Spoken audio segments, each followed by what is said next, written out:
O dia é 18 de abril de 1943 e uma esquadrilha de P-38s está fazendo um voo rasante sobre as ondas do Pacífico.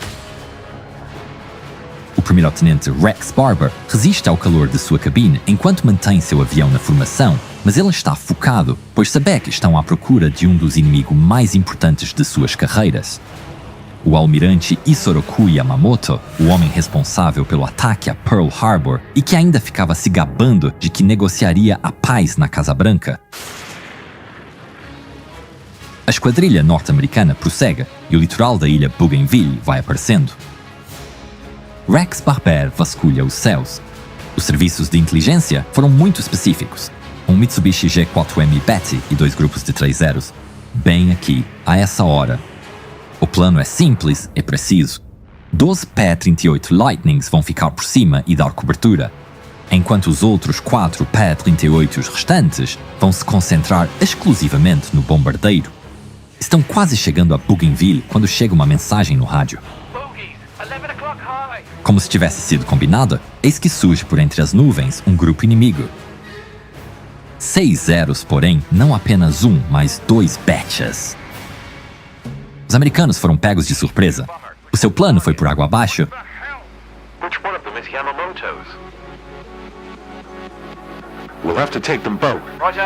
A formação inimiga acelera caindo sobre eles, pronta para o combate.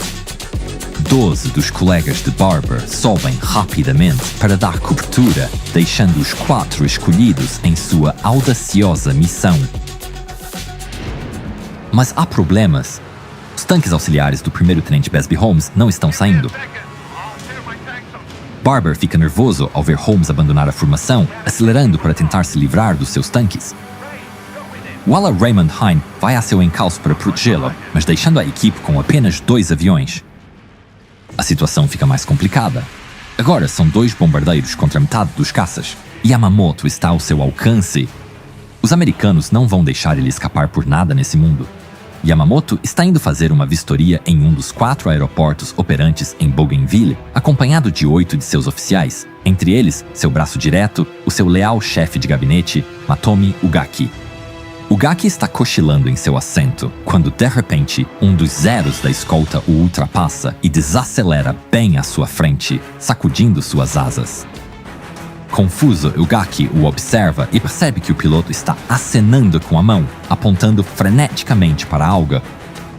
Subitamente, o rádio-comando pede que o piloto mergulhe e o Bet inicia uma abrupta manobra evasiva. Todos os oficiais se seguram com unhas e dentes à medida que o bombardeiro japonês se lança em mergulho. Ugaki não está conseguindo avistar a aeronave de Yamamoto.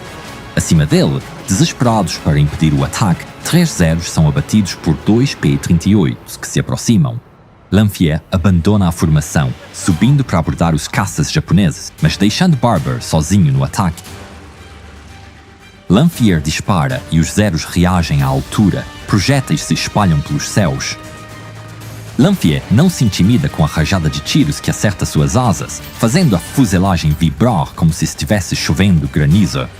Ele segura o gatilho, disparando até que os zeros se veem forçados a desviar sua rota de colisão. Mas Barber ignora o confronto e continua a sua perseguição.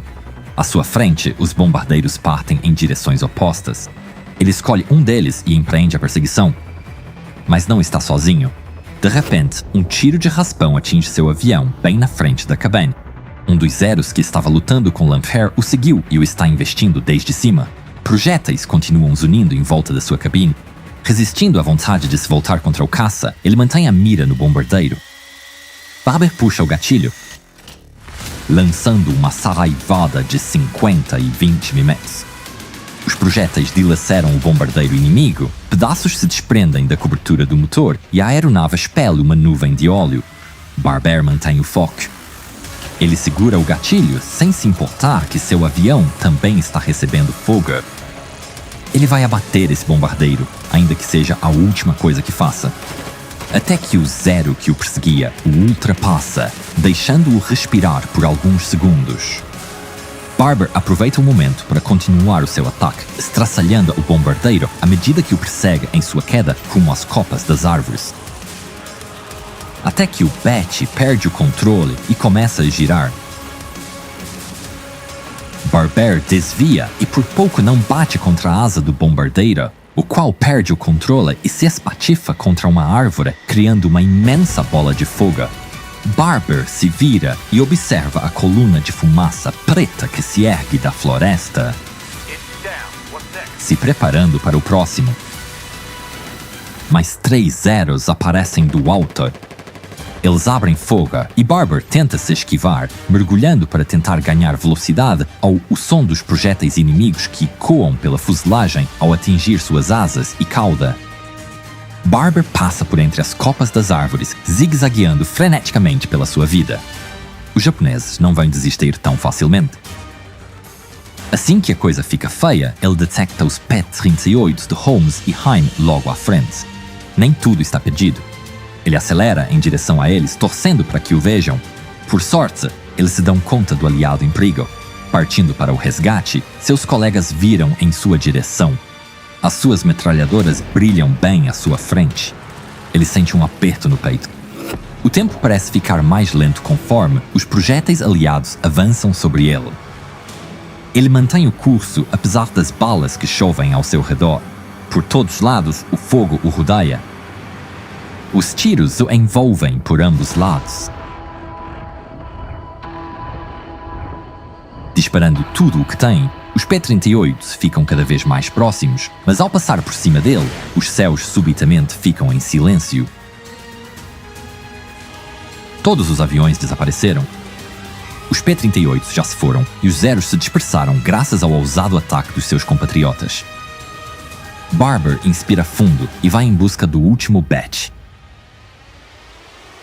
Depois de salvar a pele de Barber, Holmes e Hine dão meia volta. O ataque tinha sido arriscado, mas tinha funcionado, e agora eles estavam perseguindo o último bombardeiro restante. Deslizando entre as ondas ao longo do mar, Holmes o persegue enquanto ele tenta se evadir. Holmes dispara, descarregando todas as suas armas no inimigo. Mas mesmo conseguindo chegar mais perto, a aeronave se recusa a cair. Ele continua atirando o máximo que consegue.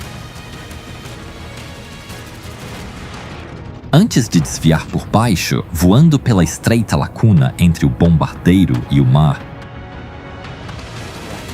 Rex Barber vê o momento em que seu colega quase se choca com o Betty em frangalhos, mas se dá conta de que o bombardeiro continua voando. Sem hesitar, ele mergulha, se posiciona bem na traseira do inimigo e puxa o gatilho. Ao acertar o tanque de combustível, ele detona em chamas. O bombardeiro se transforma em uma bola de fogo e despenca no oceano. Barber não consegue reagir a tempo e passa por dentro da explosão e as chamas envolvem sua aeronave. Porém, ele surge ileso do outro lado, ileso. Mas não é hora de comemorar. À sua frente, ele avista Holmes e Hine lutando contra um par de Zeros.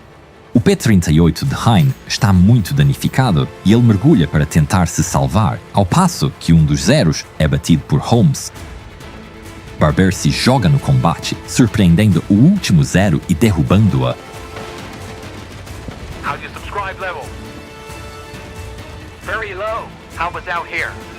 If everyone subscribed, then that would be the mission accomplished. Então, finalmente, o líder do esquadrão fala no rádio. Everyone, get your ass home. Mas enquanto a satisfeita esquadrilha se preparar para retornar, surge por entre as ondas uma figura cercada pelos destroços ardentes. É Matomi Ugaki. Ele está viva, mas gravemente ferido. Milagrosamente, o piloto também sobreviveu, e juntos, os dois homens nadaram de volta à ilha, agarrados a um pedaço de escombro. Um terceiro sobrevivente também foi resgatado por um aerobarco depois da queda. Esses foram os únicos 3 tripulantes dos bombardeiros que retornariam com vida. Yamamoto estava no outro bombardeiro, e ele foi morto pelos tiros de Barber antes que a aeronave caísse. Seus restos mortais foram encontrados e enterrados. Sua perda foi um grande dano moral para os japoneses. O país inteiro lamentou a perda do respeitado almirante. Multidões compareceram ao seu enterro, uma cerimônia oficial com as mais altas honras. Mas ninguém ficou mais abalado do que o Gaki, que nunca se perdonou haver sobrevivido ao ataque. Ele descreveria os eventos em seu diário. Os tiros estavam à nossa volta e o piloto fez uma manobra para tentar se evadir. Esperei impacientemente que o avião voltasse a ficar na horizontal para que eu pudesse avistar o bombardeiro do almirante. Embora eu estivesse torcendo por ele, eu sabia muito bem o que aconteceria com o seu avião. Eu vi o nariz do P-38 brilhar com o fogo dos tiros e o avião sacudiu com o impacto das metralhadoras e dos canhões inimigos. Tudo ficou preto. Senti a força esmagadora da água entrando pela fuselagem e em um piscar de olhos já tínhamos submergido. O Gaki permaneceu atuando na Marinha até o fim da guerra, quando o imperador declarou o fim do conflito em 15 de agosto de 1945. Naquele mesmo dia, inconformado, ele vestiu sua farda, pegou a espada cerimonial que ganhou de Yamamoto e foi participar do último ataque kamikaze da guerra.